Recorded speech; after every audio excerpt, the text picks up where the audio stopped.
everything today. So keep it up. We don't have that many more days to go, so I know you can do it. Remind your parents I want pictures of your writing because Miss Huber is using that for one of our special projects for the end of the year, and I haven't gotten too many. So remind your parents to take a picture with their phone, just text it to me. That's the easiest way. So that I have something from you that I can include. Um, oh, the other thing is too, I want to apologize. I didn't realize my something was wrong with my phone. It's I, when I went to listen to um, the YouTube I read, or yeah, from the other night. The audio was awful, and then I checked like the three before that, and the audio was awful. You guys should have told me. So I thought my phone was bad, but ended up I just had to they had to tweak it and I had to do some updates. So tonight it will sound a lot better than it did the last 3 or 4 times because it sounded awful. I apologize for that. All right, last chapter. Baloney. Monday. Dear first grade journal, room 1 is still mad at me about Friday. After we went back to the room, Mrs. Gutzman brought bologna sandwiches for the children who didn't eat. They were not a hit.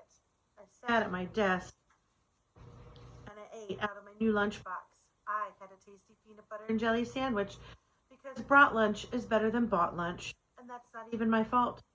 Some of the children watched me eat, and they made growly faces at me. Today, Herbert's my only friend. Also, Lenny and Jose are being reasonable. I wish Friday never happened. From Judy B., first grader. Remember, she told them all that it was the stinky tuna casserole. So what was it, stinky stinkle or something? And then everybody dumped their trays. They didn't want to eat it. I peeked my eyes at the clock. It was almost 2:15. Just one more hour before I could go home. I tried to make the clock go faster with my eyes. It did not actually work that good. Just then, there was a knock on our door. Mr. Scary answered it. Why, hello, he said. Why, hello yourself, said a friendly voice. And guess what? It was Mrs. Gutzman. She walked in the room with 2 boxes in her arms. My heart pounded and pounded to see that woman, because what if she was coming to yell at me? I slumped way down in my seat so she couldn't see me. Mrs. Gutzman set the boxes on Mr. Scary's desk, and then she looked all around the room. I slumped in my seat even farther. Only too bad for me because the blabbermouth May had to point it out. Mrs. Gutzman, Mrs. Gutzman, Judy Jones is trying to hide from you. She's sliding down in her chair so you can't see her, but I'm keeping track of her movements. After that, I slid all the way to the floor under my desk. I curled into a ball and I hid my head. Pretty soon I heard feet walking to my desk. I'm getting used to that sound. The feet stopped next to my chair, and I opened one eye and peeked out. I saw the bottom of Mrs. Gutzman's white apron. Judy B., why are you sitting on the floor? I didn't move any muscles. Because maybe she would still go away. Judy B., said Mrs. Gutzman again. I brought something for your class. Don't you want to see what it is? I shook my head real fast. No, thank you. I don't want to see it. And so you can be on your way now. I opened my other eye and looked at her feet, and they kept on standing there. And then all of a sudden, I heard a loud groan, and what do you know? That woman squatted down right next to me. I was shocked to see her down there. Mrs. Gutzman, what are you doing? Mrs. Gutzman did not look comfortable. Please, Judy B., I need your help. I brought cookies for your class today, but there's no one up there to help me pass them out. I rolled my eyes way back in my head, because that was not even the truth. Yes, there is, Mrs. Gutzman. There's lots of people up there to help you. Mrs. Gutzman shook her head. No, you don't understand, she said. And here's the picture of Mrs. Gutzman with Judy under her desk. After that, she reached into her pocket and she pulled out a pair of plastic mitts. I need a real helper. I need someone with experience. Mrs. Gutzman smiled, kind of painful. Please, she said, if we don't stand soon, I'm going to fall right on my keister, and you'll never get me up. I did a teensy smile, because that was a little joke, I think. Finally, I crawled out from my desk, and I helped Mrs. Gutzman stand up. I guess I can help you pass out cookies, I said, kind of quiet, but But some of these children are still very mad at me, you know. Mrs. Gutzman held my hand. Yes, well, I think maybe I can fix that. After that, me and her walked to the front of the room together, and Mrs. Gutzman showed everyone the cookies. Sugar cookies? Thank you, Mrs. Gutzman. Thank you. Mrs. Gutzman put her hand on my shoulder. Don't thank me. Thank Junie B. She's the one who reminded me to pay you a visit this year. She's the one you need to thank. For a second, no one said anything. And then, all of a sudden, Herb hollered out, "Thank you, Junie B. Jones." And then all of the other children thanked me, too. I grinned real big because those words felt happy to my ears. After that, I hurried back to the sink and washed my hands, and then I quick put on my mitts and ran back. Mrs. Gutzman gave me a thumbs up. Ready to go, helper? Ready to go, I said. And so then both of us passed out all the cookies together, and I did a perfect job. And so here's what I'm thinking. I'm thinking that maybe someday I won't be the boss of lunch after all. Maybe someday I'll be the boss of cookies instead, because boss of cookies is the most delicious job I've ever heard of. Plus also, I will get to make the cookie rules, and I've already thought of rule number 1. I wrote it in my journal, just so I wouldn't forget it. The boss of cookies gets to have 5 sugar cookies all to herself. P.S. Only never eat them in front of the other children, because that would be rude, probably. P.S. again. Plus, sometimes she can even eat 6. The end. And that is the end of Junie B. Jones, Boss of Lunch. I'm going to go ahead and read you one more. Oh, I know what else I wanted to tell you. I sent out a reminder on Blooms today. The teachers at Banneker, some of us, did a little contest. If you've ever heard of the Masked Singer, we did that. So Max's mom is in there too. She sent an email out, so your parents have to get in their email and click a link. And so you're going to watch everyone's performance, and then there's a Google form where you're going to guess who each one of the people were, because we're all in disguise. So you have to figure out where Mrs. Gomez is and where I am. Miss McBreen is in there. I probably shouldn't be giving you hints, but you're my kids, so I will. Who else is in there? Mrs. Villanueva's in there. Mrs. Ellis is in there. Let me think. Mrs. Shotwell's in there. So there's just some hints. So it might listen when you go through there. But if you have time, do that. And then next week, they're going to send the reveal out, and you'll see if you were right. All right, this is one of the new books. Hannah Banana got me a gift card to Amazon for teacher appreciation. I got a bunch of new books, and it's Miss Rumphius and the Story and Pictures by Barbara Cooney. So remember, when it says story and pictures, that she is the author and the illustrator.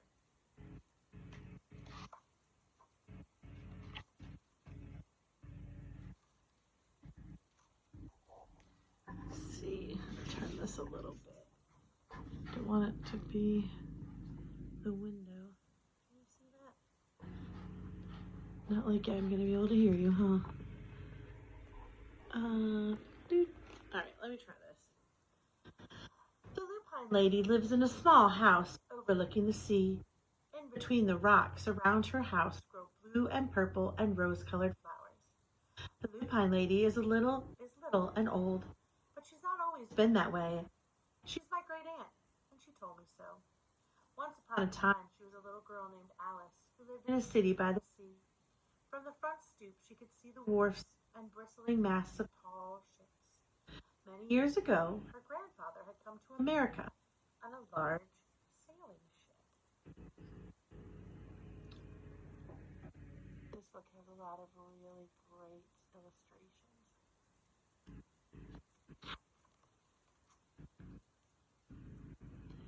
Now, he worked in the shop at the bottom of the house, making figureheads for the prows of ships and carving Indians out of wood to put in front of cigar stores. For Alice's grandfather was an artist. He painted pictures, too. He painted pictures of sailing ships and places across the sea. When he was very busy, Alice helped him put in the skies.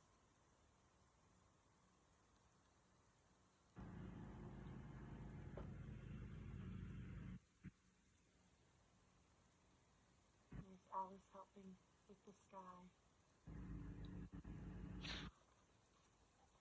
In the evening, Alice sat on her grandfather's knee and listened to the stories of faraway places. When he had finished, Alice would say, "When I grow up, I too will go to faraway places, and when I grow old, I too will live beside the sea." "That is all very well, little Alice," said her grandfather, "but there is a third thing you must do." "What is it?" asked Alice. "You must do something to make the world more beautiful," said her grandfather. "All right," said Alice, but she did not know what that could be. In the meantime, Alice got up and washed her face and ate porridge for breakfast.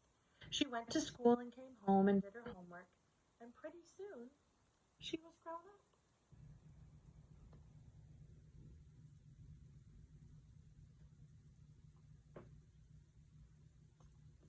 Lots of details in that story, huh?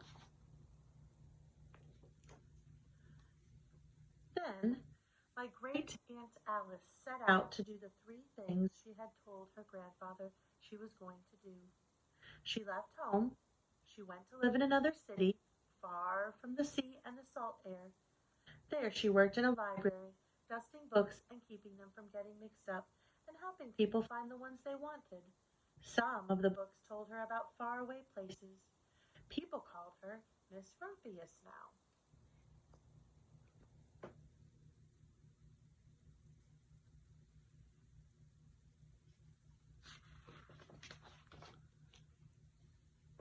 Sometimes, get the picture here.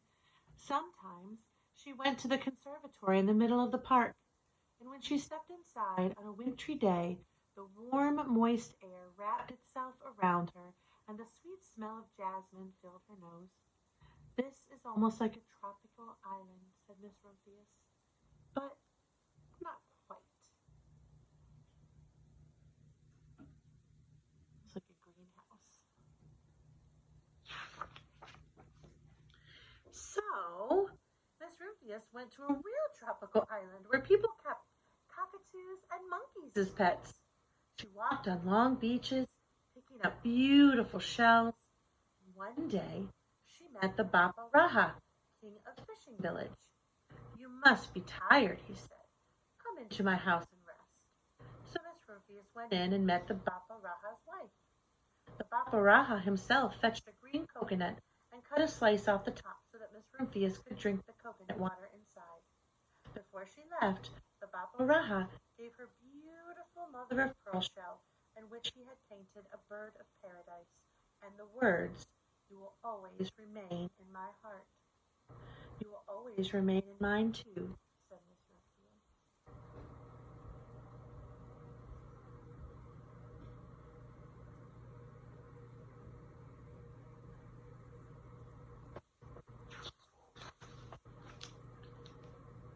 My great aunt, Miss Alice Rumphius, climbed tall mountains where the snow never melted. She went through jungles and across deserts. She saw lions playing and kangaroos jumping, and everywhere she made friends she would never forget. Finally, she came to the land of the lotus eaters, and there, getting off a camel, she hurt her back. "Oh, what a foolish thing to do," said Miss Rumphius. "Well, I have certainly seen faraway places.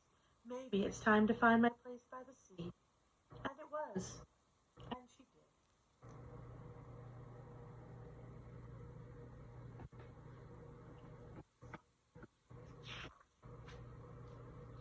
From the porch of her new house, Miss Rumphius watched the sun come up. She watched it cross the heavens and sparkle on the water, and she saw it set in glory in the evening. She started a little garden among the rocks that surrounded her house, and she planted a few flower seeds in the stony ground. Miss Rumphius was almost perfectly happy. "But there is still one more thing I have to do," she said. "I have to do something to make the world more beautiful." "But what?" "The world world already is pretty nice, she thought, looking out over the beautiful ocean. There's her kitty outside.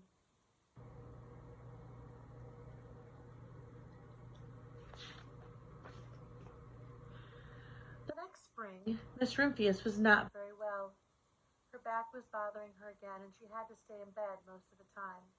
The flowers she had planted the summer before had come up and bloomed in spite of the stony ground. She could see them from her bedroom window, blue and purple and rose-colored. Lupines, said Miss Rumphius, with satisfaction. I've always loved lupines the best. I wish I could plant more seeds this summer so that I could still have more flowers next year. But she was not able to.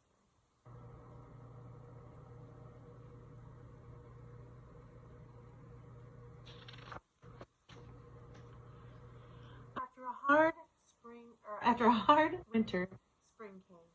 Miss Rumphius was feeling much better. Now she could take walks again. One afternoon she started to go up and over the hill where she had not been in a long time. I don't believe my eyes, she cried when she got to the top.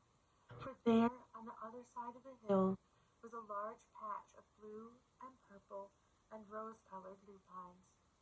It was the wind, she said as she knelt in delight. It was the wind that brought the seeds from my garden here, and the birds must have helped too. And then Miss Rumphius had a wonderful idea.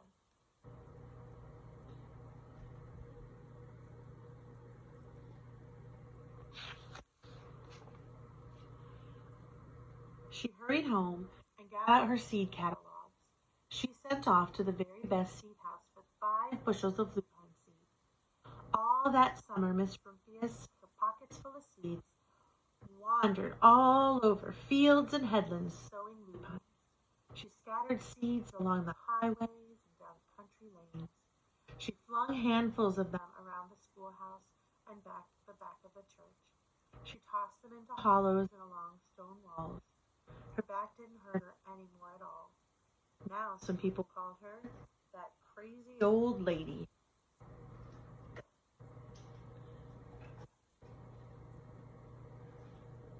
There's her cat. Right behind her. The next spring, there were lupines everywhere. Fields and hillsides were covered with blue and purple and rose-colored flowers. They bloomed along the highways and down the lanes. Bright patches lay around the schoolhouse and back of the church. Down in the hollows and along the stone walls grew the beautiful flowers. Miss Rumphius had done the third thing, that most difficult thing of all.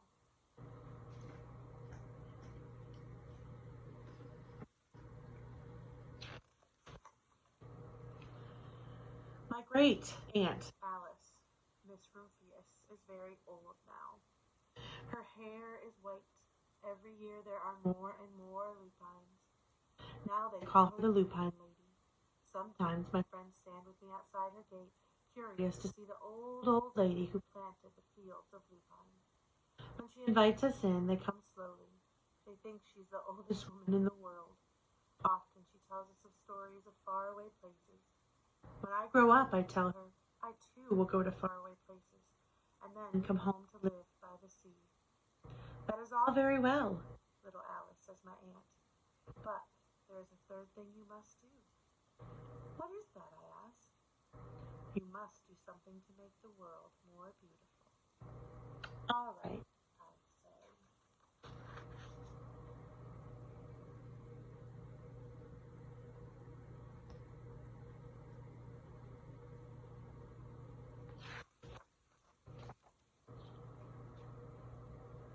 But I do not know yet what that can be.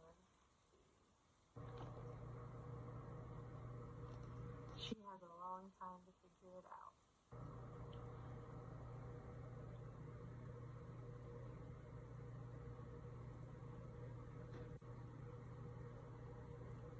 I'm like collecting the beautiful flowers.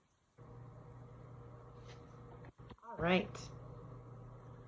Well, I hope you liked that book. I really liked it too. I hope you guys have a great night.